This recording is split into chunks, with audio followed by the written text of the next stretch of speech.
पहले fight for a right के पास एक रिक्वेस्ट आई है कि कीर्ति जी आप इस विषय पर वीडियो बाइट के माध्यम से हम सबको नॉलेज दें।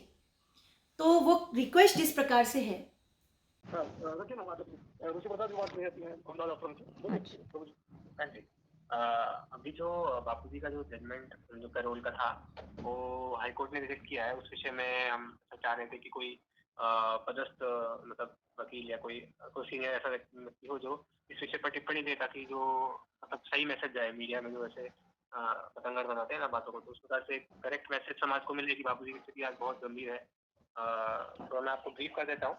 जजमेंट भी मैंने भेजी है मानव भाई को। आपका नाम क्या है? मेरा नाम अलग है। अच्छा, आप आश्रम से ही हैं? हाँ जी, हाँ जी, आश्रम से। अच्छा, ऋषि प्रसाद। हाँ, डिपार्टमेंट में देते हैं। अच्छा अच्छा, ऋषि प्रसाद डिपार्टमेंट में संभालते हैं। हाँ जी, हाँ जी, हाँ जी। अच्छा, तो आपको क्या संदर्भ चाहिए, मतलब ऋषि प्रसाद में छापने के लिए? हाँ, मतलब फिर वो आप जैसा आपको उसमें अनुकूल लगे। हम चाहते तो ये है कि मतलब उसका वीडियो बाइट के तौर पर भी प्रचार हो और फिर पब्लिकेशन माध्यम से भी लोगों को। मैटर तो उसमें बहुत बड़ा है। उसमें आप पूछना क्या चाहते हैं पर्टिकुलरली? अभी के संदर्भ में तो हम मतलब बापूजी का जो स्वास्थ्य खराब है ना, उसमें ह्यूमैनिटेरियन ग्राउंड्स पर कह लीजिए मौलिक जो एक अधिकार है व्यक्ति का कि स्वास्थ्य की गंभीरता में तो उसको पैरोल मिलना ही चाहिए, राहत मिलना ही चाहिए। तो उस पर यदि कोई पूर्व में जैसे सुप्रीम कोर्ट में हाई कोर्ट में कुछ जजमेंट्स ऐसे हों जो आई हों, जब उन्होंने दिया हो ऐसे बिना इस बात का संज्ञान ले कि व्यक्ति ने क्या आरोप किया है या कुछ सिद्ध हुआ है या नहीं हुआ है, जैसे इतना बीमार इतना गंभीर स्थिति में उसको मिला हो, तो वो कुछ हम रेफरेंस दे देंगे तो और वो पुष्ट हो जाएगा कि पहले भी ऐसा दिया गया है तो अभी मिलना चाहिए। यदि आपको अनुकूल तो मैं आपको 2 मिनट ब्रीफ कर देता हूँ बापूजी के वर्तमान में स्थिति हाँ, कैसी है। कीजिए, आप ब्रीफ कीजिए। हाँ, इसमें अभी जो एचबी है बापूजी का ये 14 जनवरी 2023 को करीबन 12 या 14 से 7 हो गया था, 7.1।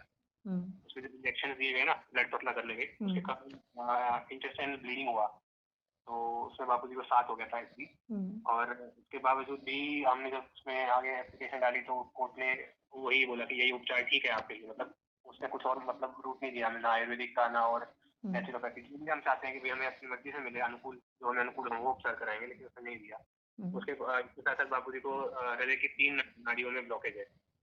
अच्छा। और अपने जो एक जजमेंट अपना एक वो है मतलब जिसमें हमने वो डाली थी आधो भाग के लिए, पुणे में एक अस्पताल है कि हम वहाँ पे उपचार चाहते हैं कराने के लिए। उसमें मेंशन किया गया था अपने उसमें कि बापूजी को नवंबर से लेकर अभी जनवरी के बीच में हृदय की जो समस्या है वो इतनी गंभीर हो गई थी कि उनको बीच में 2 बार अटैक दिया है, हार्ट अटैक। तो ये है। उसके बाद छाले हो गए हाथों में, इसके कारण रक्त ब्लीडिंग हो रहा है सतत।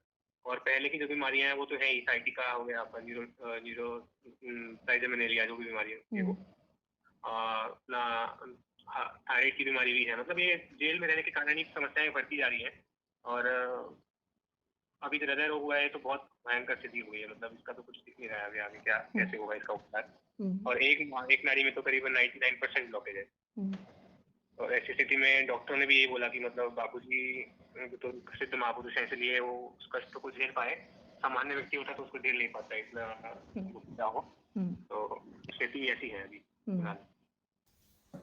सो यहाँ पर जो सज्जन ने हमसे क्वेश्चन पूछा है कि आसाराम बापू की जो ये मेडिकल कंडीशन है, जो उन्होंने एक्सप्लेन भी की है, जो उनकी हार्ट का भी इस समय कंडीशन है, उसको देखते हुए क्या हाई कोर्ट और सुप्रीम कोर्ट ने उनको बेल या पैरोल देनी चाहिए? तो एज अ प्रैक्टिसिंग लॉयर मैं आपको यहाँ पर बताऊं कि डेफिनेटली मेडिकल ग्राउंड पर एक सेपरेट बेल का प्रोविजन है। लाइक बेल जो होती है वो मेरिट्स पर दी जाती है कि केस क्या है, उसको देखते हुए हाई कोर्ट और सुप्रीम कोर्ट कंसिडर करते हैं कि बेल देना चाहिए नहीं। लेकिन मेडिकल ग्राउंड्स पर सेपरेटली भी बेल मांगी जाती है और हाई कोर्ट और सुप्रीम कोर्ट ने बहुत सारे केसेस में सिर्फ और सिर्फ मेडिकल ग्राउंड पर लोगों को बेल पर छोड़ा है, पैरोल पर छोड़ा है, या फिर स्पेसिफिकली मेडिकल ट्रीटमेंट के लिए कुछ दिनों के लिए, कुछ हफ्तों के लिए प्रोविजनल या टेम्परेरी बेल दिया है। मैं आपके सामने यहाँ पर केस लॉज रखती हूँ जो कि दिखाते हैं कि समय समय पर हाई कोर्ट और सुप्रीम कोर्ट ने कब कब कैसी कैसी कंडीशंस पर बेल या पैरोल दी है। सो नंबर 1, रिसेंट की ही न्यूज है 11 अगस्त 2023 की। इसमें सुप्रीम कोर्ट ने फॉर्मर महाराष्ट्र मिनिस्टर नवाब मलिक को सिर्फ और सिर्फ मेडिकल ग्राउंड्स पर 2 महीने के लिए बेल दी है और यही बेल आज तक एक्सटेंड भी हो रही है।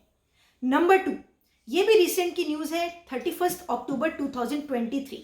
आंध्र प्रदेश हाई कोर्ट ने मेडिकल ग्राउंड्स पर फॉर्मर सीएम चंद्रबाबू नायडू को, जो कि स्किल डेवलपमेंट स्कैम केस में अरेस्ट हुए थे, उनको मेडिकल ग्राउंड्स पर इंटरिम बेल दिया है। नंबर 3, सत्येंद्र जैन, जिनके ऊपर ईडी का केस चल रहा है, उनको भी इंटरिम बेल मिली हुई है मेडिकल ग्राउंड्स पर, और जो कि दिसंबर 11 तक एक्सटेंड हुई थी। ये न्यूज़ है दिसंबर 4, 2023 की, और यही बेल अभी तक एक्सटेंड हो रही है, जो कि सिर्फ मेडिकल ग्राउंड्स पे दी गई है। नंबर 4, आपको सबको ये न्यूज़ तो पता ही होगी, लालू प्रसाद यादव की, उनको भी 6 वीक की प्रोविजनल बेल मिली थी 2018 में। ये 11 मई 2018 की न्यूज़ है। मेडिकल ट्रीटमेंट लेने के लिए उनको 6 वीक की प्रोविजनल बेल मिली थी। उसके बाद से मेडिकल बेल एक्सटेंड भी होती गई थी। उसके बाद से नंबर 5, हरियाणा के पूर्व चीफ मिनिस्टर ओम प्रकाश चौटाला, इनकी न्यूज़ है मार्च 12, 2018 की। इनको बेल मिली थी पेसमेकर इम्प्लांट करवाने के लिए। इनको हार्ट का प्रॉब्लम था और स्पेसिफिकली उस रीजन के लिए बेल मिली थी। Number 6, Haryana chief minister Om Prakash Chautala के ही बेटे को भी मेडिकल ग्राउंड्स पर बेल मिली थी। ये अगस्त 12, 2013 की न्यूज़ है, सिर्फ और सिर्फ मेडिकल ग्राउंड्स पर। ये तो मैंने आपको 6 एग्जाम्पल्स वो दिए जिसमें कि बड़े बड़े फेमस केसेस में मेडिकल ग्राउंड्स पर बेल मिली है। अब मैं आपको एग्जाम्पल्स और केस लॉज देती हूँ। नॉर्मल केसेस में भी सुप्रीम कोर्ट और हाई कोर्ट ने मेडिकल ग्राउंड्स पे बेल दिया है। सो ये जजमेंट है सैयद अब्दुल अला versus narcotic control bureau south zone, और ये जजमेंट है 17 दिसंबर 2002 की, यानी कि ये एनडीपीएस का केस है, और इसमें इंटरिम बेल दिया है only on the sole ground of medical treatment. और मैं इसके कुछ पैराग्राफ आपको पढ़ के बताती हूँ। इसमें कोर्ट ने बताया है कि in the present case the medical reports are produced, the petitioner is suffering from serious heart ailment and there is 90% blockage of the arteries, यानी 90% ब्लॉकेज है आर्टरीज का हार्ट में, और immediate bypass surgery is advised. Even after bypass surgery, the post-operative care and treatment is necessary. A patient undergoing bypass surgery cannot have brisk and risky movements. In that view, I find that the petitioner at the time of operation and after the operation for substantial time has to remain docile.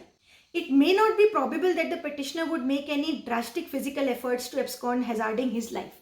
यानी honourable court ने यहाँ देखा कि 90% blockage है और bypass surgery advice की गई है, यानी उस व्यक्ति को बाईपास सर्जरी करना बहुत जरूरी है। Like in Asaram Bapu case, तो this is a fit case law कि यहाँ पर भी बाईपास सर्जरी की रिक्वायरमेंट थी, और कोर्ट ने कहा कि बाईपास सर्जरी के बाद भी, यानी पोस्ट बाईपास सर्जरी, एक पेशेंट उतना मूवमेंट नहीं कर सकता है और इसीलिए उसको बेल देना जरूरी है। और ऐसे में जब इस तरह का कोई पेशेंट है जिसको हार्ट के लिए इतना सर्जरी हो जाएगा, तो वैसे भी वो एब्सकॉन्ड भी कैसे कर पाएगा इस फिजिकल कंडीशन को देखते हुए। तो कोर्ट ने पिटिशन अलाउ की और इंटरिम बेल दी थी 3 मंथ्स के लिए, ताकि ये व्यक्ति अपना हार्ट का ट्रीटमेंट बाईपास सर्जरी प्रॉपर तरीके से करवा सके। 8th पॉइंट मैं आपको बताती हूँ। ऑनरेबल सुप्रीम कोर्ट ने पी वरावरा राव को मेडिकल ग्राउंड्स पे बेल दिया था। वो केस आपने न्यूज़ में भी पढ़ा होगा। उस समय एनआईए ने यह ऑब्जेक्शन किया था कि एज और मेडिकल ग्राउंड, यानी उम्र और मेडिकल कंडीशन, ये दोनों ही चीज़ें यूएपीए केसेस में बेल के लिए कंडीशन ग्राउंड नहीं हो सकते हैं, क्योंकि इन पे यूएपीए का केस दर्ज हुआ था, भीमा कोरेगांव एक्यूज थे ये।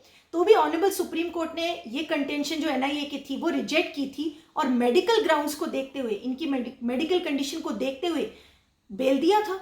यानी सोनली मेडिकल ग्राउंड पे, मेरिट्स को और फैक्ट्स को साइड करके सिर्फ और सिर्फ मेडिकल ग्राउंड्स पे इनको ऑनरेबल सुप्रीम कोर्ट ने बेल दिया था।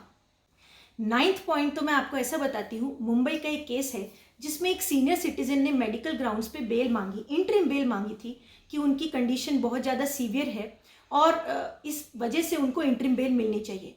मुंबई कोर्ट में हियरिंग चल रही थी कि मेडिकल बेल पे देना चाहिए, छोड़ना चाहिए या नहीं छोड़ना चाहिए। जब तक मुंबई कोर्ट ने उनको बेल दी तब तक उनकी जान भी चली गई। और ये न्यूज़ आप देखिए, 6 जून 2023 की न्यूज़ है कि मुंबई कोर्ट ने मई 11, 2023 को 6 मंथ्स के लिए मेडिकल बेल दी सुरेश दत्ताराम पवार को, और जबकि वो 9 मई 2023 को ही मर चुके थे। सो मेडिकल बेल की कितनी ज़्यादा अर्जेंसी होती है, कितनी ज़्यादा क्रूशल सिचुएशन होती है कि मेडिकल बेल अगर समय पर नहीं दी गई तो किसी की जान भी जा सकती है, और कोई मर ही गया उसके बाद से बेल देके भी क्या फ़ायदा। सो मेरिट्स असाइड, केस के क्या फैक्ट्स हैं, केस के क्या एलिगेशंस हैं, उसको सेपरेट करके किसी की अगर जान जाने वाली है, किसी की मेडिकल कंडीशन इतनी क्रिटिकल है, सीवियर है, तो मेडिकल ग्राउंड्स पर ऐसे व्यक्ति को बेल देनी ही चाहिए। हाई कोर्ट और सुप्रीम कोर्ट ने, मैंने आपके सामने कई एग्जाम्पल्स रखे कि दी है, और ये सारी केस लॉज हैं। और वैसे भी ह्यूमैनिटेरियन ग्राउंड पे ह्यूमन राइट्स है, फंडामेंटल राइट्स है, हर व्यक्ति को अपना मेडिकल ट्रीटमेंट लेने का अधिकार है, जीने का अधिकार है।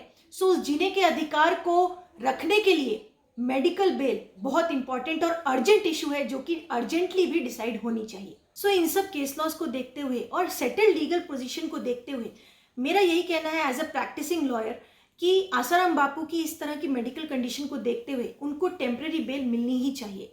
मेरिट्स अपार्ट, केस अपार्ट, यानी कि जो फैक्ट्स है केस के उनको सेपरेट रखते हुए सिर्फ मेडिकल ग्राउंड्स पे, एक तो एज फैक्टर भी है, उनका 86 ईयर्स ऑफ एज है, और डॉक्टर्स ने एम्स जैसे बड़े हॉस्पिटल जोधपुर ने अगर कहा है कि उनको बाईपास सर्जरी की अर्जेंट नीड है और वो हाई रिस्क पेशेंट है, क्रिटिकल है सिचुएशन, और उनको एंजियोप्लास्टी करवानी ही पड़ेगी, तो ऐसे केस में तो ज़रूर उनको मेडिकल बेल मिलनी ही चाहिए, क्योंकि मेडिकल ट्रीटमेंट एक व्यक्ति का फंडामेंटल राइट है, एक ह्यूमन राइट है। जिंदा रहना और अपना ट्रीटमेंट करवाना ये हर किसी का एक अधिकार है।